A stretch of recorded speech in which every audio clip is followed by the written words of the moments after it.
186 मुलजमान की टांगें कैसे टूटी? लाहौर हाई कोर्ट का सवाल। अदालत आलिया का गुजरांवाला पुलिस की कारकर्दगी पर और तरीक़ेकार पर इजहार नाराज़गी। पुलिस की जानब से चौंका देने वाले अदाद शुमार अदालत में पेश। लाहौर हाई कोर्ट का गुजरांवाला के आरपू की कारकर्दगी पर इजहार नाराज़गी। आप तो आंखें बंद कर सकते हैं, अदालत नहीं। ये थे अदालत के रिमार्क्स। लाहौर हाई कोर्ट के जस्टिस फ़रूक हैदर और जस्टिस अलीज़ा बाजवा पर मुश्तमिल 2 रुकनी बेंच ने मुनशियात के मुलज़म अबू बकर की दरख्वास्त ज़मानत पर समाअत की और इस समाअत के दौरान पुलिस की जानब से जो अदाद शुमार अदालत में पेश किए गए, इस पर अदालत ने न सिर्फ इजहार नाराज़गी किया बल्कि ये भी रिमार्क्स दिए कि इस मामले में पुलिस तो अपने आँखें बंद कर सकती है लेकिन अदालत नहीं। अदालत ने पुलिस की कारकर्दगी पर इजहार नाराज़गी किया तो अदालत में जो रिपोर्ट पेश की गई उसके मुताबिक 2026 के दौरान गुजरांवाला डिवीज़न में 186 मुलजमान जो कि ज़ेर हिरासत थे, उनकी टांगें टूटने के वाक़यात हुए और ये मुलजमान जो थे तमाम मुलजमान मुनशियात के मुलजमान हैं। इसी तरह 2025 के दौरान 30 वाक़यात पेश आए और ये भी जिक्र करते चलूँ कि 2026 के 3 माह के दौरान सिर्फ ज़िला गुजरांवाला में 156 जो ज़ेर हिरासत मुनशियात के मुलजमान थे उनकी टांगें टूटीं और जो रिपोर्ट पेश हुई उसके मुताबिक ये भी बताया गया कि 2025 के दौरान तो सिर्फ 30 मुलजमान हैं जिनकी टांगें टूटी और 2026 में कोई भी मुलजम ऐसा नहीं जो कि मुनशियात का और उसकी टांगें टूटी हों। जस्टिस अलीज़ा बाजवा ने यह भी रिमार्क्स दिए कि क्या ये पुलिस का नया मैकेनिज़्म है जो इख्तियार कर लिया गया है, जब भी कोई मुनशियात का मुलजम हिरासत में होता है, गिरफ्तार होता है तो उसकी टांगें टूट जाती हैं। ये रिमार्क्स है जस्टिस अलीज़ा बाजवा के। इस हवाले से हम बात करते हैं। हमारे साथ इस वक्त मौजूद हैं सीनियर कानूनदान हैं और मफाद आमा के बहुत से केसेस इन्होंने लाहौर हाई कोर्ट में दायर भी किए हुए हैं। इन्होंने CCD का क़याम को CCD के ख़िलाफ़ भी अदालत से रजू किया हुआ है। इनसे बात करते हैं अज़हर सदीक एडवोकेट से। अज़हर साहब ये बताएं कि जो पुलिस है टांगें टूटती हैं और उसके बाद मुलज़म जो है पुलिस की कस्टडी में जाता है, तफ्तीश भी होती है, चलान भी होता है, लेकिन पै दर पे मुलजमान की टांगें टूट रही हैं मुनशियात के मुलजमान की, लेकिन RPO पुलिस जो है उसमें कोई भी कार्रवाई नहीं कर रही। इस पर क्या कहेंगे? देखिए मलिक साहब, एक बात ज़रा समझनी है। एक ट्रेंड पहले यहाँ एक ही तरह के आपने देखा कि मुलजम गया भाग गया, एक ही तरह की FIR को 1000 के करीब वाक़े तो आपके पास ये मारने के आ चुके हैं। फिर वो नेफे में पिस्तौल चल जाना, एक आपने ये भी क्लास देखी। अब मेरे लिए बड़ी तकलीफ दे क्लास थी कि एक ज़िले के अंदर लग रहा है ये पॉलिसी, ये देखें ये पॉलिसी हायर लेवल के अलावा नहीं बन सकती कि जितने मनशियात के लोग होंगे उनकी टांगें तोड़ दो। भाई हमारे यहाँ आप याद रखिएगा पाकिस्तान पाबंद है universal declaration of human right का, ICCPR का, नेल्सन मंडेला रूल का, कारो बैन अवी कवानीन। फिर आपके अलावा दीनी तौर पर देखें आप, यानी यहाँ कहाँ कहा है कि बैठकर अब ये आप तालिबानाइजेशन का कॉन्सेप्ट अब क्यों ला रहे हैं? नहीं, मेरी बात सुने।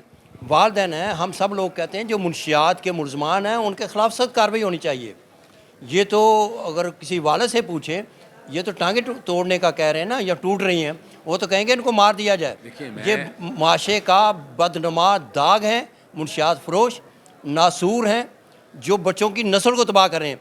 लेकिन यहाँ पे बात ये आती है कि क्या जो पुलिस का सिस्टम है इन्वेस्टिगेशन का वो कितना फ़ाल है, क्या वो अदालतों से सज़ा दिलवा पाते हैं या नहीं? देखिए उसकी बुनियादी वजह तो यही है ना जी कि आपने झूठे मुकदमात की टेंडेंसी बहुत ज़्यादा है यहाँ पर। अगर आप सही और सच्चे मुकदमात पे आप जाएं और सियासी इंजीनियरिंग बंद कर दें, आपको पता है इसकी अलग अदालतें, मनशियात के केस को डील करने के लिए अलग अदालतें बनाएगी, अलग फोर्स बनाएगी, लेकिन यहाँ नहीं ख़त्म हो सकी।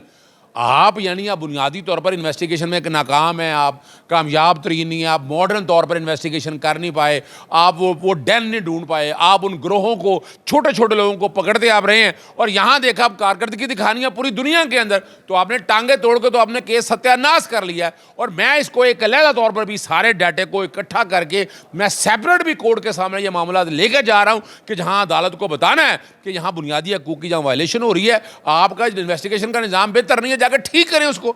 मगर ये नहीं है, मैं बिल्कुल मैं कहता हूँ जीरो टॉलरेंस होनी चाहिए सारे मामले में। लेकिन ये आपको किसी ने हक नहीं दिया कि आप टांगे तोड़ दें एक आदमी की और उसको अदालत के सामने पेश हुए बार इंसाफ ना ले लें। देखें जो गुजरांवाला डिवीज़न है, गालबन 6 और 7 वहाँ के ज़िले हैं, वहाँ के RPO पेश हुए खुर्रम शहजाद। लेकिन जब अदालत ने ये सवाल किया कि बताएं कि 186 अफराद मुलजमान ज़ेर हिरासत हैं और सिर्फ 3 महीनों में उनकी टांगें टूट गई हैं, इस पर आप क्या कहेंगे? तो उनके पास जवाब ही को नहीं था। इससे मैं जवाब दे दूं इसका। मैं बड़ा आसान हाल बता रहा हूँ आपको। एक जुडिशल कमीशन बना लेते हैं तो आ जाए। मैं तो कहूँगा जो फाजिल बेंच है ना, उनका मैं कहूँगा इसका एक कमीशन बना दें आप। अजहर साहब, कमीशन कहाँ बनना है? आप तो ये देखें, आईजी ने नहीं पूछा। आईजी का बनता है ना, आईजी तो सरबराह है ना, उनको पूछना चाहिए था। अदालत ने पूछा है, अदालत ने, और आरपीओ के पास कोई जवाब नहीं था। भाई आप इन्वेस्टिगेशन को बेहतर करें, उनको सजाएं दिलवाएं मुनशियात फरोशों को। देखिए, और इस पे अदालत ने भी ये ऑब्जर्वेशन दी है कि जो रिपोर्ट आरपीओ ने पेश किया है, अदालत से मुतमिन नहीं है, उस पर अदालत अलहदा ऑर्डर पास करेगी। देखिए आप जरा पुलिस की कन्विक्शन रेट देखें ना, 8% है। हमारा तवज्जो की तरफ वर्दियों की तरफ, हमारा तवज्जो की तरफ अपना जुर्माने इकट्ठे करेंगे, हमारा तवज्जो के बंदों को अदालतों से बाहर मारने की तरफ। जब आपकी तवज्जो इन चीज़ों की तरफ रह जाएगी तो फिर इंसाफ मजाक हो जाएगा। Article 10A right to fair trial ख़त्म हो जाएगा। और ये एक प्रेसिडेंट सेट होना चाहिए। मैं तो आज भी समझता हूँ इसका हल एक इंडिपेंडेंट जुडिशल कमीशन बनाकर देखें। जितनी ज्यादती हुई है एक मैकेनिज्म सारा ना। वैसे तो इस पर जस्टिस अली जी बाजवा साहब ने, आपको याद है जो टॉर्चर एक्ट है 2022 का, उसके लिए एफआईए को इन्वॉल्वमेंट के लिए कहा। कोई एफआईए ने अभी तक कुछ किया? यानी 186 अगर वाकई हुए तो एफआईए को नहीं आना चाहिए था, एफआईए को इस मामले में देखना नहीं चाहिए था, एफआईए को और इसमें एफआईए को अपनी एक अलग रिपोर्ट दाखिल करनी चाहिए। देखें, अभी तो अदालत ने कहा है ना कि इस पर ऑर्डर पास करेगी कोर्ट, और जो अदालत की जजमेंट है उसमें कहा गया कि अगर पुलिस की हिरासत में कोई किसी की टांग टूटती है, किसी पे तशद्दुद होता है, कोई हलाक होता है, तो उसकी इंक्वायरी करेगी एफआईए। आपने बिल्कुल अदालत ने ये जजमेंट दी है। लेकिन देखना तो ये है ना कि एक ज़िला, ख़ास ज़िले में, गुजरांवाला ज़िले में 3 माह में 156 मुनशियात के मुलजमान की टांगें टूट गई। रीजन में 186 मुलजमान की 3 माह में टांगें टूट गई। और 2025 में कितनी? 30 अफराद की। और 24 में कोई भी टांग नहीं टूटी किसी की। पता नहीं उस वक्त तरीकाकार और होता था। ये नहीं है, ये सबूत है इस बात का। यानी मैंने अगर कुछ सख्त बात की इस पे, तो बुनियादी तौर पर जो उसके ऊपर वजीर है, अगर वो वजीर ही आला है, यानी असूली तौर पर तो उन सबको बीच में गुनाहगार बनना चाहिए कि आपके होते हुए नीचे आईजी वगैरह ना कर सके, आप ना कर सके, और अगर इंसानी जानों को आप तहफ़्फ़ुज़ फराहम ना कर सके तो क्या करेंगे?